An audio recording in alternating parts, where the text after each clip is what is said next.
Evening, Tiny Truckers. Thanks for tuning in to another episode of True North RC's Garage Talk. It's great to be back. Haven't done a video in a little while. I've actually been putting together a few trucks and working on a few things and doing our everyday jobs.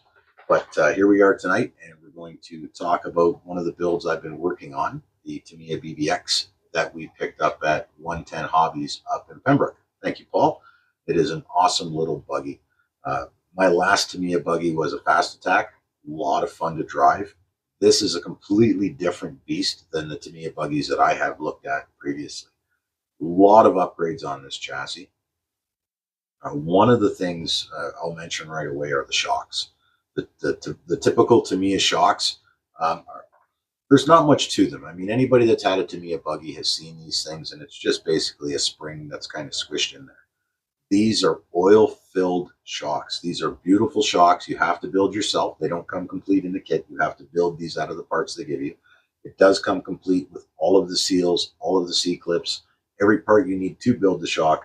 It also comes with its own shock oil. So you don't even have to pick any of that up. Other than your electronics, this kit seems to come with everything that you're going to need so far. Another one of the biggest upgrades in this kit compared to most of the Tamiya stuff out there is this is all bearings. There are no bushings in this kit. All of the ones that are for your drive line are all sealed bearings. In the transmission, there are some that you have to individually place the ball bearing inside the differential. One of the tips that I'm going to give you guys for doing that job is I magnetize a pair of small tweezers. By doing that, it's very easy to pick up the individual ball bearings and place them where they need to be, and you just brush your finger, pop, they're in where they go, and you're not losing anything. Another thing you can do, which I need to pick up myself, is get yourself a nice magnetic pit mat or a tool mat. I believe Cow RC makes them, and a couple other businesses out there. I've seen some really, really nice ones. That way, when you do drop some of the small pieces when you're building a kit, it lands and sticks. It doesn't bounce all over the place.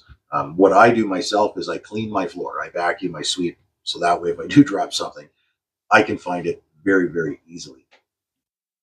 So again, you know, the tweezers, magnetic, helps with that part of the build. That's going to be your first step of the build, is going to be the rear transmission. One of the things I did to make my buggy a little different is I painted it all the framework red. The body itself is going to be a metallic white, so it should pop pretty cool. I'm not too sure if I'm going to use the box art decals yet, or I'm going to do a True North art or a True North RC theme. Would love to hear your opinions, or maybe even some new ideas before I get into all of the paint and decal work. Now, this kit doesn't come with any electronics. You're going to need your own radio and receiver, your own ESC, your own servo, your own battery, and all of that fun stuff. What we're putting in this is a Sky RC Cheetah brushless system. It's a very sleek unit. We got this donated to us by Tiny Tire RC in Hamilton. Thank you, Richard. Thank you very much for this. This will be going in there, and it's also a censored unit, so we should be able to get quite a bit of power and very nice control out of this unit. That'll be going in probably tomorrow. We'll give you another update once we're done a lot more on the build itself. This thing has got some very cool little features on it. The suspension itself is really nice, but with the arm suspension, it yawns from side to side. The tires actually camber as the car leans. So I'm very curious to see how that's going to work on performance on a track. There's a lot of us that have picked these up, and we're going to have some fun races with them up at Berkeley in the spring. I can't wait to see what everybody does with these things. I've got Dana Clark from GCM. He's a huge Tamiya guy, and he's got some beautiful buggies if you've ever been lucky enough to see them at the shows. I've got him on the hunt for some aluminum wheels for me as well, so I'd like to change those out.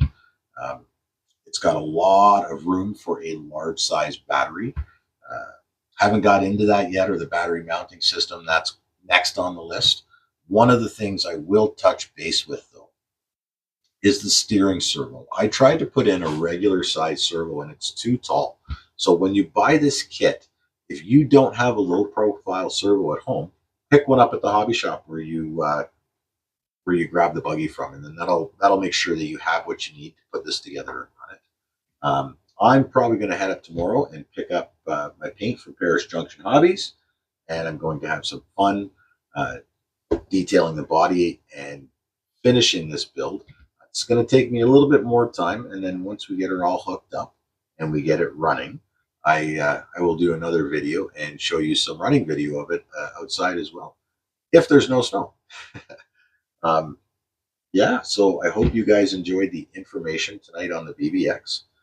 Again, shop local, support these amazing hobby shops that we have up here. We've got Rebel Concepts out of British Columbia. We've got 110 Hobbies out of Pembroke, and we've got Paris Junction Hobbies out of Paris, Ontario. And if you need any custom builds done or some advice or some repairs, we've got Tiny Tire RC out of Hamilton.